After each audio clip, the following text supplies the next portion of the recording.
Hi friends, welcome to my channel. AP వాతావరణ శాఖ నుంచి వెదర్ రిపోర్ట్ అయితే వచ్చింది. ఏపీలో ఆదివారం రోజున ఏ జిల్లాల్లో వర్షాలు పడతాయని తెలుసుకుందాం. అలాగే నైరుతి ఋతుపవనాలకు సంబంధించిన అప్డేట్ కూడా అయితే తెలుసుకుందాం.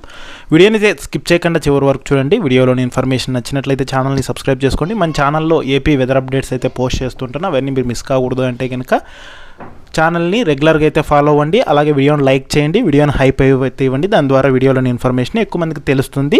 ఇక లేట్ చేయకుండా టాపిక్ లేకైతే వెళ్ళిపోదాము. నైరుతి బంగాళాఖాతంలో ఒక ఉపరితల ఆవర్తనం అయితే కనుక కొనసాగుతుంది. ఉపరితల ఆవర్తనం ప్రభావంతో ఆదివారం రోజున పలు జిల్లాల్లో పిడుగులతో కూడిన మోస్తరు వర్షాలు కురిసే అవకాశం ఉన్నట్లు వాతావరణ శాఖ అయితే తెలిపింది. ఇక పూర్తి వివరాల్లోకి వెళ్ళినట్లయితే నైరుతి బంగాళాఖాతం మరియు దాన్ని ఆనుకొని ఉన్న తమిళనాడు తీరంపై ఏర్పడిన ఉపరితల ఆవర్తనం కొనసాగుతోంది. అది సగటు సముద్ర మట్టానికి 3.1 కిలోమీటర్ల ఎత్తు వరకు విస్తరించి ఉన్నది. ఇక మరోవైపు చూసుకున్నట్లయితే నైరుతి ఋతుపవనాలు కేరళను జూన్ 3వ తేదీ నాటికి తాకే అవకాశం ఉన్నట్లు వాతావరణ శాఖ అధికారులు అంచనా వేస్తున్నారు.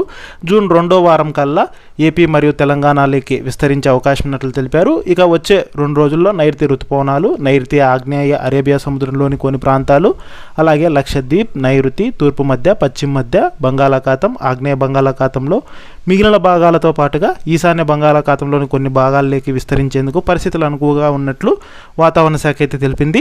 ఇక మరోవైపు చూసుకుంటే రాష్ట్రంలో భిన్న వాతావరణ పరిస్థితులు నెలకొన్నాయి. ముఖ్యంగా ఆదివారం రోజున పిడుగులతో కూడిన మోస్తరు వర్షాలు కురిసే అవకాశం ఉన్నట్లు వాతావరణ శాఖ తెలిపింది. ఆదివారం రోజున అనంతపురం, శ్రీ సత్యసాయి, వైఎస్ఆర్ కడప, అన్నమయ్య, చిత్తూరు జిల్లాలతో పాటుగా మిగిలిన జిల్లాల్లో కూడా అక్కడ ఆకస్మికంగా చెదురుముదురుగా వర్షాలు కురిసే అవకాశం తెలిపింది.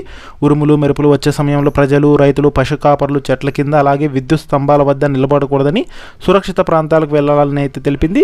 ఇక అలాగే రాష్ట్రంలో ఎండలు స్వల్పంగా తగ్గి కొన్ని చోట్ల 42 నుంచి 44 డిగ్రీల ఉష్ణోగ్రతలు నమోదయ్యే అవకాశం ఉన్నట్లు తెలిపింది. ముఖ్యంగా 17 మండలాల్లో వడగాళ్లు కూడా వీచే అవకాశం ఉన్నట్లు హెచ్చరికలు అయితే జారీ చేసింది.